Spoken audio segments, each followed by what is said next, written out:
and just bring it down close to the soil in a tray. You can even just do like an open tray, so it doesn't need any cells or packs or anything like that. It's just an open tray of soil, soilless mix. Put your seeds out, sprinkle your seeds out, throw some vermiculite on top just to simply keep the humidity and the moisture like consistent, and water it in one time. Grab like a little misting bottle and just kind of have it handy so you can go mist that area.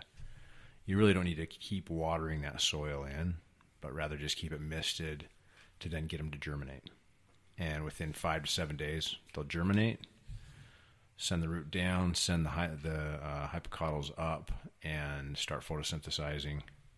Keep your lights on for 16 hours a day. So would we need a grow light, or could we throw them in a windowsill that gets a lot of natural sunlight? You could do windowsill. Yeah. Yeah, for sure.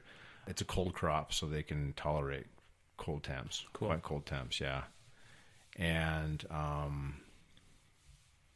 yeah, I mean, once they're they reach yay big and they're just super leafy, like void of the seeds, the seed heads, yeah. Stuff.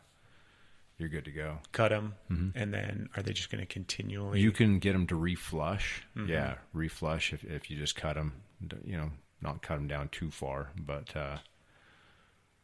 and I think one of the things you'd have to look out for is possibly pathogen problems. So make sure there's good ventilation. And really it depends on how closely you sow your seeds. And so if you were to go like every half inch to an inch apart, that might be better than if they were closer than that.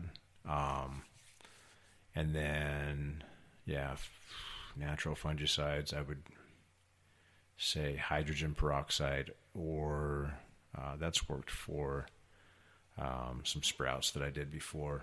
Or when you say hydrogen peroxide, is that something we're spraying, misting on it as well? Yeah, yep. Or rubbing alcohol. It's not really super intense.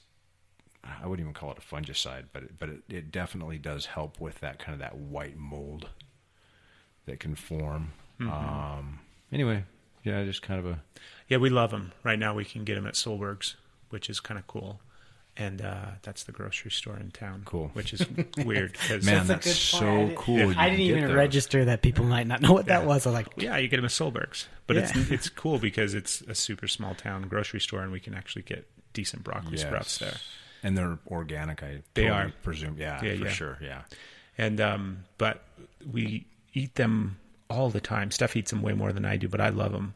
I'm just lazy, and I don't like the process of having to rinse them and clean them and all that kind of jazz. But we eat them all the time. I listen to Rhonda Patrick on Rogan, and she talks she probably spent an hour talking about broccoli sprouts because there's some nutrients, vitamins, something inside of that broccoli sprout or in the sprouts themselves that is massively beneficial for brain health and brain development, that when they actually give it to patients with Alzheimer's, it starts to counteract some of those effects.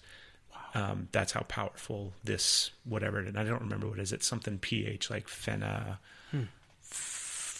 I'm not even going to pretend to remember it. But Fenafrufu. Yeah. Phenylene or something. Yeah.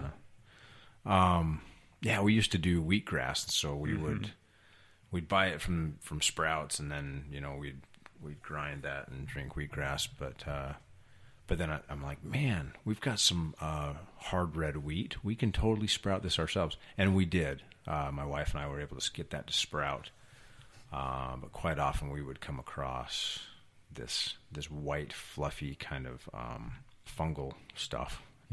No big deal, but. That was really one of the only issues that I found with trying to grow that type of plant indoors. Mm-hmm. So, it doesn't necessarily take place if you grow it outdoors. Just because there's more. I'm sure it does. We never tried it. Okay. Because we kept it in a tray, and then I would take, once it got so high, I'd go in there with scissors, cut it, juice it, good to go for the day. And then that stuff would just come back, and within like a week later, cut it again. My first so job, awesome. My first job when I was a teenager was Zucca juice, which was the precursor to Jamba juice. Cool. And they had wheatgrass. Dude. And so yeah, so we used to, because it was like never busy because nobody cared about juice back in 1997. And so we would always dink around and make shots of wheatgrass and challenge each other to see how much you could drink. And yeah. Dude, I swear, like, you'd get this crazy, like, a little bit of a high from it. It's so potent and so strong. It's incredible. Yeah. I wish we had it still today. I mean, obviously we can go get it. We can find it, but I liked it. So what other, besides broccoli, greens, what other are you doing? The cauliflower or kale, or what was the other? That's all as far as like kind of the sprout stuff that we really eat. Got it. At least in regards to like that genre of food. Yeah. We don't have anything else. We eat a ton of mushrooms, but that's kind of a different thing too. Yeah. Vitamin D, man. Totally. Kale, tons of kale too. Yeah, kale. Used to juice the kale. I used to grow a ton of kale in my garden because I'm like, dude, this is getting expensive juicing kale, right? So then I just grew a ton of it, and then I guess I went overboard and grew too much of it, and ended up having to throw a bunch of it away. I felt bad. I'm just like, okay, take it easy, Brad. Grow what you need. Don't go overboard. Anyway. I feel good. I feel good about this. Babylon. This was a good idea. Totally. But yeah, thank you guys. Yeah, no problem. Thank you sure, for man. coming, taking the time, coming out, and throw out your info one more time. There are all the people's. Yes, energieslovepodcast.com. That's easiest place because then you've got the links everywhere and you can find it everywhere. So wherever you're listening to this podcast right now, just go search and you'll find it there as well. And tons of episodes. The early episodes in the early days of the podcast is a lot of that spirituality, a lot of that kind of stuff. And then it's evolved to where we're in a completely different dimension now of what we talk about. So, yeah. But the spirit remains. It is. Yeah. Well, yeah, there we go. Cool. Thank you, everyone, for listening. Catch you later. See ya. All right, everybody. There we go. That was episode 69. Energy is Love podcast with Craig Salazar. I want to thank Craig for coming on. That was great. Thank you, man. I want to thank the listeners out there, Podlings. We love you.